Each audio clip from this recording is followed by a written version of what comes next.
We put the house in my brother Ethan's name. That was the deal, at least on paper. I paid every mortgage bill myself. I remember my mother grinning like it was all some kind of game. Then I told her, let him pay for a lawyer next, as I filed charges for fraud and kicked them both out. I never thought it would be my own family who'd stab me in the back. I mean, never in my life did I expect my own mother to look me straight in the eyes, smile, and to just take everything like I was some nobody. But that's exactly how it went down. And that's why I made sure I had the last word. But to really understand, I should start from the beginning. I grew up in a small town way up in New York State. Money was always tight. My dad fixed cars for a living, and my mom worked the front office at a school. They worked hard, but we were always scraping by. It was just the two of us kids, me and my little brother Ethan. And let me tell you, Ethan was always the golden child. He could do no wrong. If he acted up in class, Mom and Dad would rush to defend him.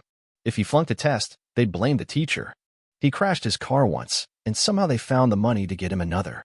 Me? I had to earn everything. Good grades weren't celebrated. They were expected. If I wanted anything extra, I had to get a job. I started working when I was 15 and barely stopped after that. Later, I got into college and paid my way through. Work nights, weekends, whatever it took, while handling a full course load. Ethan barely scraped through high school. Most of his 20s were spent drifting around from one dead-end job to another. He stayed at home, burned through cash, and made one bad decision after the next. But our parents always let him stay. As for me, I slowly worked my way up in the finance world. It was a tough climb, long hours, lots of pressure, but I was making good money. By the time I was 38, I had a steady job and a solid amount in savings. My parents, though, were not in great shape. My dad's health took a bad turn, and their medical bills were piling up. Their house was crumbling, and they started talking about selling it off and moving into a tiny rental just to stay afloat. I could not stand by and watch that happen. No matter how they had treated me growing up, they were still my parents. So I did what I thought was right. I bought them a new home. Not just any house, but a quiet, comfortable place in a good area, close to doctors, stores, and anything else they might need. I wanted them to finally have some peace after all their years of hard work. There was just one condition: the house would be in my name. Not because I did not trust them, or at least that is what I told myself, but because I was paying for the whole thing. It was a major investment, and I needed to protect it in case something went wrong. They agreed without hesitation. My mom cried and thanked me over and over. My dad, who almost never showed emotion, actually told me he was proud of me. That really meant something. For 3 straight years, I covered everything: mortgage, property taxes, repairs, all of it. Ethan still lived there too, not paying a dime, bouncing from one easy job to another. I kept quiet about it. I figured as long as my parents were okay, I could let it slide. Then Christmas came around. We were sitting at the table, eating, drinking, laughing like any normal holiday. Out of nowhere, my mom sets down her fork, smiles sweetly, and says, "Oh, honey, we went ahead and put the house in Ethan's name."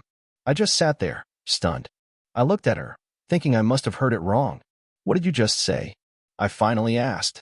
And there was Ethan, leaning back in his chair, that smug little grin on his face. "Yeah, so you might want to start packing," Ethan said, leaning back like he was doing me a favor.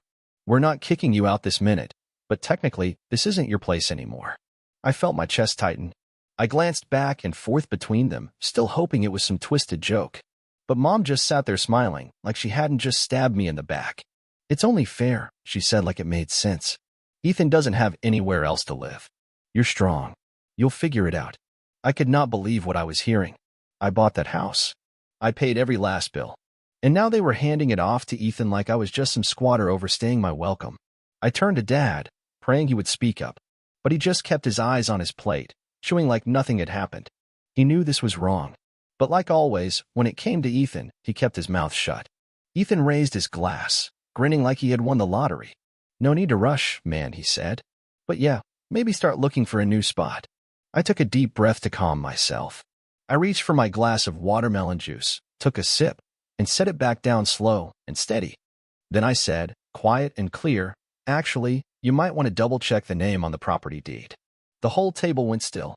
Ethan's grin disappeared. Mom narrowed her eyes. "What do you mean by that?"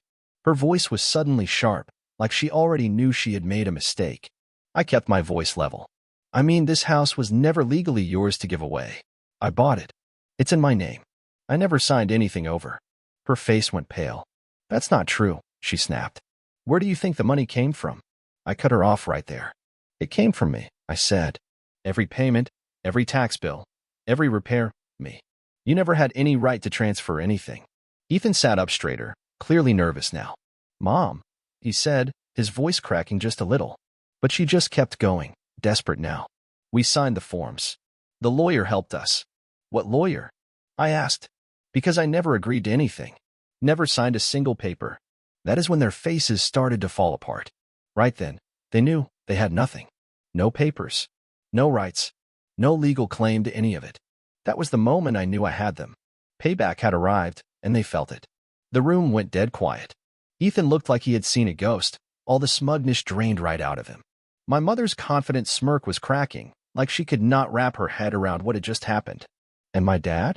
He just sat there, still not looking at me, breathing slow, like he had been waiting for this to fall apart. I let that silence hang for a moment. Then I leaned back in my chair and gently swirled the juice in my glass. So, I said, calm as ever, whose name is on the deed? My mom jumped up first. That is impossible, she shouted. We transferred it. Ethan's name is there. I tilted my head. Is that right? Ethan turned to her, looking frustrated. You told me it was done, he muttered. All that cocky attitude he had before? Gone. Just like that. I thought it was, she said, stammering now. Then she turned toward me again, her mouth pressed into a hard line. You tricked us. I let out a short laugh. I tricked you. I said. I paid for this house. I paid every bill, I said, holding their eyes. I made sure you could both retire in comfort. And now I'm the one being accused of tricking someone?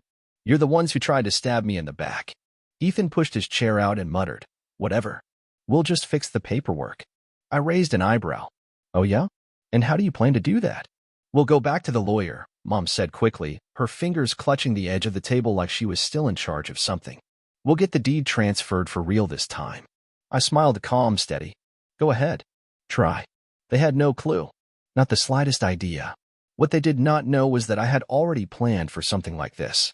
Maybe not this exact setup, but I had seen enough growing up to know that shady things happen when it came to my family. A few months back, I sat down with my lawyer and updated my estate documents. Sure, the house was still legally mine, but I had gone one step further. I put it into a trust under my name. That meant no one could just scribble a signature and take it. Even if they somehow managed to forge something, it would not hold up. The trust made it bulletproof. But they were clueless. Ethan rolled his eyes. We'll figure something out, he mumbled, already pulling out his phone like he was about to search how to steal a house or something. Mom's attitude shifted. She slipped into that sweet, syrupy tone she always used when she wanted a favor. Honey, she said softly, you don't understand. Ethan really needs this place. He has nowhere else to go. I set my glass down again, slower this time. And neither did you, I said, keeping my voice even. That's why I bought this house for both of you. But I guess that didn't mean anything. She flinched, just a little. We just thought, she said carefully, that it made sense. You have a great job. You're doing so well. Ethan, he's not as lucky. Not my problem, I said flatly. He grew up in the same house as I did. He had the same chances. The difference is he never had to work for anything because you always bailed him out. And now you thought you could take what I paid for and hand it to him like some birthday present. Her eyes started to water. I didn't mean to hurt you, she whispered. I nearly laughed. Really? What did you think was going to happen? That one day I'd walk in and find out the locks were changed. She swallowed hard. We were going to tell you. Ethan scoffed. Yeah, you were going to tell him. Right after it backfired. That is when it really clicked. Ethan had known all along. He was not left out of this. He was part of the plan from the very beginning. And the part that burned the most, it wasn't just the betrayal. It wasn't just Mom's smile as she did it. It was the fact that Ethan had enjoyed every second of it. But he celebrated too soon. I was not done. Time for a different kind of holiday surprise. I slid my chair back and stood up. Well then, I said, brushing my hands together like I was shaking off dust. Since we're all talking about who's going to live where, let me make something clear. Ethan's face tightened. What's that supposed to mean? I walked over to the cabinet, opened a drawer, and pulled out a folder I had tucked away for a moment just like this. Inside were official documents, proof that I owned the house, trust paperwork, and one more item. Something extra. Something final. I set the folder down on the table and gave it a little push toward my mom. That, I said plainly, is a formal eviction notice. Her face went pale. Ethan clenched his jaw and stared at me. You wouldn't actually do that. I crossed my arms. I absolutely would. Mom started flipping through the papers, her hands trembling. You can't, she whispered. I leaned in a little. I can, I said. And I already have. Ethan shot up from his chair. You're seriously going to kick your own parents out? I met his eyes. Why not? You both had no problem trying to do the same thing to me. He turned to Mom, desperate now. Say something. She looked at me, eyes wide and teary. We took care of you, she said softly. We raised you. I shook my head. And then I took care of both of you. Paid for everything. Every single thing. And still, that wasn't enough. Tears rolled down her cheeks. Please, she whispered. For a split second, I almost caved. Just for a moment. But then I remembered the grin she had on her face when she told me the house was Ethan's. And I remembered Ethan's smug little smirk, like he had pulled one over on me. That was enough to keep me grounded. I picked up my glass of watermelon juice, finished the last sip, set it aside, and said, Merry Christmas. Then I turned and walked out of that room, leaving them behind to deal with what they had brought on themselves. As I left the dining room, their stunned faces burned into my memory. I should have felt proud. I should have felt like I had finally taken control. But later that night, sitting in my room with that eviction notice resting on my desk, something did not sit right. It all seemed too easy. All my life, my parents had defended Ethan like their lives depended on it. They always made excuses for him, always bent the rules to protect him. And now, when I handed them an eviction notice, no shouting, no big, dramatic arguments, no guilt trips, just quiet acceptance. It felt off. And it turned out I was right. 2 days later, my phone rang. It was Mr. Peter, my lawyer, a no-nonsense guy in his 50s who helped me put the house into the trust. His voice was steady as always, but there was tension behind it this time. We need to talk, he said. I felt my stomach drop. What's going on? He let out a breath. Your mother contacted our office earlier today. I froze. She asked if there was any way to challenge the ownership, he continued. She wanted Ethan's name added to the deed. My jaw tightened. What did you tell her? I told her the truth, he said. She has no claim. No legal standing. Nothing to fight with. I should have felt secure after that. But then he added something that made my skin crawl. She did not take it well, he said. And before she hung up, she said something strange. I narrowed my eyes. What did she say? There was a pause on the other end, like he was debating whether or not to tell me. Finally, he did. She said, We'll see about that. The real plan is already in motion. I ended the call and just stared at my phone. My mother was not the type to start a fight unless she thought she could win. That meant she had something else in the works, something she believed would change everything. So I started digging. And that is when I found out what was really going on. Turned out Ethan was not just leaning on my parents for the usual handouts. He had been draining them dry for years. I dug into their financial history and found the mess he had left behind. He had opened credit accounts in their names, small ones at first. Store cards. Payday loans. Nothing too obvious. But it spiraled fast. By the time I had bought that house, they were already buried neck-deep in debt, all because of him. And instead of confronting him, they protected him, just like they always did. That's when it hit me, this whole house scheme, it wasn't just for Ethan. It was for all of them. They needed that house to bail themselves out of the mess he created. But what hit me even harder was what came next. I started going back through my files, just to double-check everything. The trust was intact. The deed was still in my name. All of that was solid. But then, buried in a stack of unopened mail, I saw something that stopped me cold. A letter from a mortgage company I had never heard of. I opened it, and my heart sank. It was a foreclosure notice. Somehow, someway, my parents had taken out a loan against the house. A house they did not even legally own. My hands went cold. I picked up my phone and called the number on the letter. I got bounced around between departments until I finally landed on someone who could explain it. Yes, the woman on the phone said after pulling up the file. That loan is backed by the property address listed. And who submitted it? I asked, barely keeping the edge out of my voice. There was a pause. Then she answered, hesitant. Our records show it was signed by your mother and father. I gripped the side of my desk so hard my knuckles turned white. How did they get it approved? I asked. Another pause. Then she lowered her voice. There appears to be questionable documentation. The application claimed the house was under their ownership. I closed my eyes and exhaled, slow and sharp. They faked paperwork, lied on a mortgage application, used forged documents to pretend the house belonged to them, just to take out money. This was not just betrayal anymore. This was fraud. And now I had another decision to make. I did not call them. I did not send a message. I got in my car and drove straight to the house. When I stepped through the door, it was like walking into a parallel world. My mom was standing in the kitchen, stirring tea like it was any normal afternoon. My dad sat quietly at the table, not looking up. Ethan was stretched out on the couch, eyes on the television, not a care in the world. I shut the door behind me a little harder than I meant to. Ethan glanced up. "Oh wow," he said casually. "He's back." I said nothing. I reached into my jacket, pulled out the mortgage notice, and dropped it flat on the kitchen table. The sound echoed in the silence. My mom froze mid-stir. My dad slowly sat up straighter in his chair. Ethan frowned and leaned forward. "What's that?" I stared right at him. "How about you tell me?" He blinked, confused. Because from where I'm standing, I said cold and even, "It looks like my own parents just committed mortgage fraud." My mother's face drained of color. I don't know what you're talking about," she stammered. I took a step closer. "You took out a loan on my house using fake documents," I said, my voice low and steady. Ethan sat up straight. "That's not true," he said quickly. I turned to him, sharp.